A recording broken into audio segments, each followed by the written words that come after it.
Isi lah. Oh, tak payah nak tika-tika. Lembut betul. Dia masukkan hitam.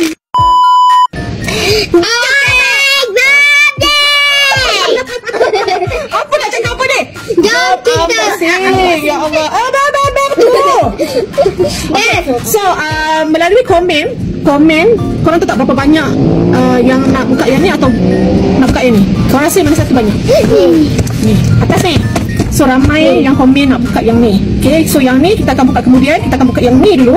So, yang ni jenis yang squishy, okay? Squishy. So, macam biasa, ibu dah letak beg kuning. Muka kita letak tepi. Nampak tak ni? Ni diorang kata macam badut lah, macam hodoh lah apa lah kan. Tapi dia comel korang. Mesti comel punya. So, jom kita buka. Ibu pun tak sabar. Pilih dulu. Sabar dulu. Buka dulu. Okay. Hari ni adik dapat basar A plus ni. Tahniah adik. Ibu suka dengar tu. Anak-anak ibu apa pencapaian diorang sekalipun, katakan lompat katak menang sekalipun, ibu tetap bangga. Okay? Lari ke 4 kali 100 ke 5 kali 100 ke apa saja. 200, 300. Pakai sejauh. Ni rasa yang ni kan korang tak pilih sangat pun tak apa tau, sebab semua comel. Sekarang ni adik kata hari ni adik nak yang mana? Kakak dia nak yang jenis ni. Ni yang tadi ni. Sebab slip. Ni ala comel. Adik dia nak yang bibir. Macam mana dek? Okey, sejam. Kita ambil 1 2. Oh, ni ada jenis Tak payah tulis. Kita akan tarik je kat situ So yang ni jenis yang squishy, okay? Squishy. Okay, so jom. Lepas ni. So adik kata dia nak ni. Kakak dia nak yang ni. Okay. Sebab kita suka slay.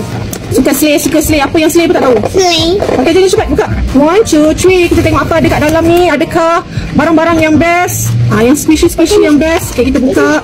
Adik, sabar. Okay, ambil dulu. Tak payah lah. Okay, kita tutup. Ibu tak tahu dah. Mana squishy? Oh, ada kad juga. Dalam ni ada kad. Squishy lah. Tak payah nak tika-tika. Sabarlah dulu. Nak tekan. Okay, cepat. Gasnya tekan. Gasnya tekan macam mana?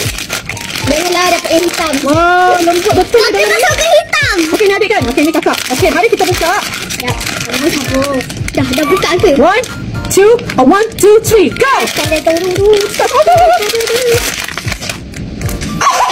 Adik, kakak dapat ni. Alalah, adik dapat yang kakak minta tu. Kakak nak tu. Dapat tak? No. Oh, comelnya.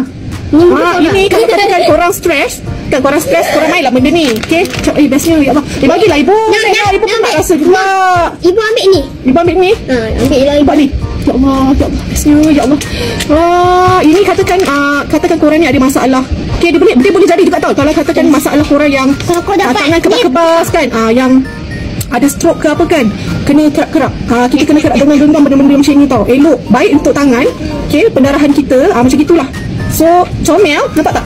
Ni comel. Ni muka kita. Ini kurang. Ni muka aku, ini muka kakak macam ni. Ni muka ibu, ni muka kakak. Tengok, marah. Marah. Tak apa, orang buat orang boleh, orang buat tak boleh. Okay, so mana korang dah dapatkan ni? Ibu dah masuk kat beg kuning tu. So, besok kita akan buka benda lain pula. Okay, hari ni diorang dah buka squishy ni. Comelnya.